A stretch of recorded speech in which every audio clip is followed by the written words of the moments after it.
Merci. Donc, je vais essayer d'être aussi court, ce qui était prévu, et donc ça permettra d'équilibrer, vu que j'ai à la fois pris la table ronde de manière très scolaire, et en la décalant un peu, en faisant moins, une présentation de résultats qu'une discussion autour d'un projet. Et donc, ce que je veux faire, finalement, c'est une forme de court retour d'expérience à partir du projet Track Trust, qui a été lancé en 2020 par l'Excel NGO, pour inciter sur la difficulté d'articuler le temps médiatique et politique d'une part, et le temps nécessaire pour mener l'étude de sciences sociales sur la circulation de l'information médiatique, sachant que moi, je suis postdoctorant en sociologie des sciences, au Media Lab actuellement à Sciences Po à Paris, et rattaché à l'équipe Cambios au CESTIM. Alors, le titre complet du projet dont je vais parler rapidement est Track Trust, surveiller la confiance et la méfiance, analyser les médias sociaux pour soutenir la réponse de santé publique au Covid-19. C'est donc un projet qui est ancré en sciences sociales. J'ai eu l'occasion d'y participer depuis le début en tant que chercheur postdoctorant, et les travaux dont je vais parler sont surtout ceux sur lesquels j'ai été impliqué et ceux de mes autres collègues, notamment Jérémy Ward. Nous nous sommes intéressés au couplage entre débat médiatique et attitude sur différents sujets liés à l'épidémie. L'efficacité de certains traitements, notamment sur tous les débats autour de l'hydroxychloroquine à ses débuts et comment ça a évolué, l'expertise scientifique, notamment autour de la création et de l'activité du Conseil scientifique Covid-19 auprès du gouvernement pendant 2 ans quasiment, et aussi des questions liées à la vaccination ou avec l'équipe à Marseille, l'application Tous Anti-Covid. L'originalité de ce projet était de lier l'étude médiatique avec la réception dans la population mesurée à partir de questionnaires sur des échantillons représentatifs.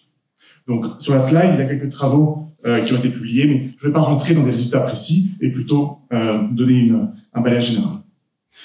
Ce projet s'inscrit dans la réflexion de cette table ronde. Il porte sur les outils de la recherche. Ce projet a été créé comme tel pour l'éclairage des politiques publiques et politiques autour de la question de la circulation des informations. Pour autant, nous n'avons pas mobilisé la notion d'infodémie, celle qui est dans le titre, et qui finalement est un regroupement entre information et épidémie. En effet, ce terme a été largement utilisé pour se focaliser sur un moment intense de circulation d'informations.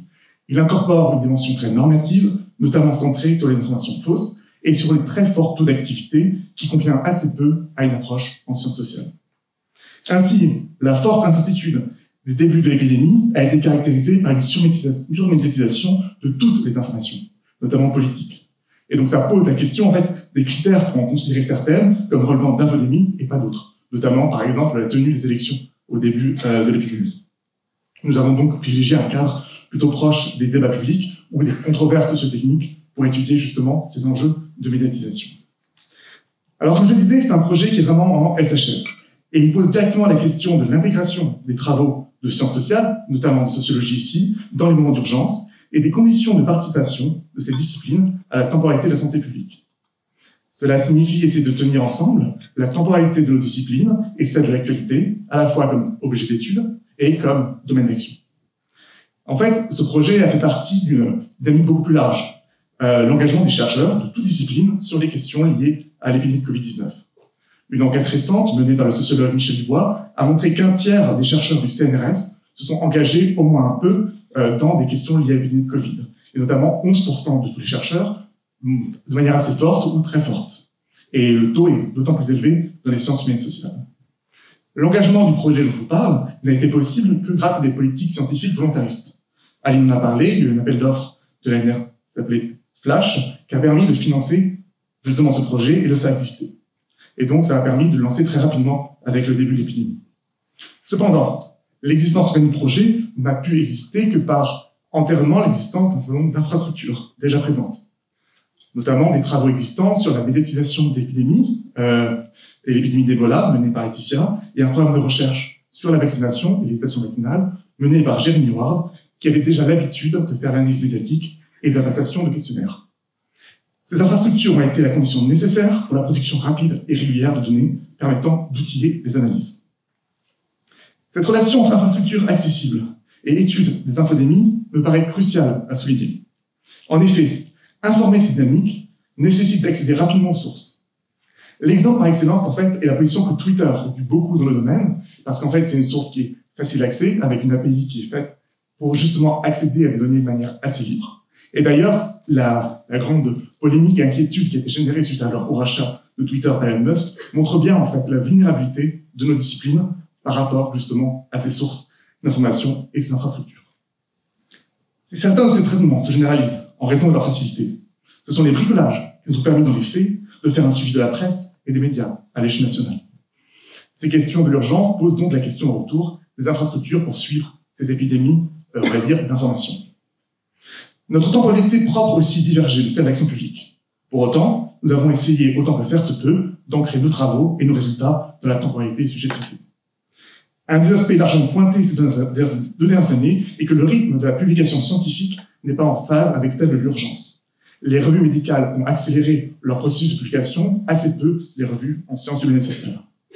Nous avons donc dû déplacer nos travaux plus vers la santé publique pour justement suivre un peu le rythme de la publication scientifique et aussi privilégier l'écriture de lettres et de notes plus rapides pour diffuser certains résultats.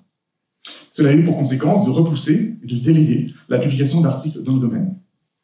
Il faut noter que la transmission de nos recherches à l'action publique a pu se faire aussi par la participation de certains chercheurs et de porteurs de projets dans des comités d'information, notamment le Conseil scientifique Covid-19.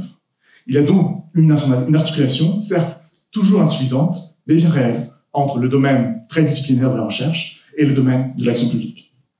Pour autant, ce rythme-là, ce décalage, a posé des problèmes pour la discussion proprement disciplinaire. Un épisode particulièrement malheureux a été celui où nous avons essayé de répondre à un article publié par un collègue sociologue dans une revue sans évaluation, et nous n'avons pas pu le faire parce que la revue a refusé qu'on publie une lettre à ce moment-là, parce que ce n'était pas dans les coutumes de la revue. Cela donc nous a amené, au final, à devoir délayer, publier un working paper, et devoir repousser le fait de répondre à ce chercheur plus tard, quand nos données étaient suffisamment fortes pour pouvoir produire une analyse disciplinaire. Nous n'avons donc pu revenir sur cette question qu'un an après, avec une étude plus délimitée et fondée, ce qui était trop tard par rapport au débat public. Alors, je n'aurai pas le temps, je vais m'arrêter bientôt, d'aborder l'ensemble des enjeux posés par cette articulation entre trois temporalités, médiatique, disciplinaire et celle de l'action. Je vais juste souligner que cela a des conséquences aussi épistémiques. Un focus trop centré sur le présent, dans nos disciplines, la sociologie en particulier, la sociologie des médias, a conduit à trop spécifier nos questions, notamment dans les questionnaires sur certains sujets, ce qui pose maintenant, 3 ans après, le problème de la continuité des données qu'on va avoir. On a ce problème, par exemple, sur les informations qu'on a collectées autour de l'application Tous Anti-Covid, et donc des questions très spécifiques à un nouveau phénomène, donc le contact tracing, jamais déployé à cette échelle-là, de savoir comment maintenant on va construire des continuités d'analyse dans le futur. La question est donc comment utiliser ces données maintenant. Voilà, j'espère que j'ai pu aborder un peu quelques éléments pour nourrir cette table ronde, notamment sur l'infodémie, et notamment sur l'articulation entre recherche, outils de la recherche et décision et action publique. Et beaucoup de questions restent ouvertes, et ce sera l'occasion d'en discuter. Voilà, merci.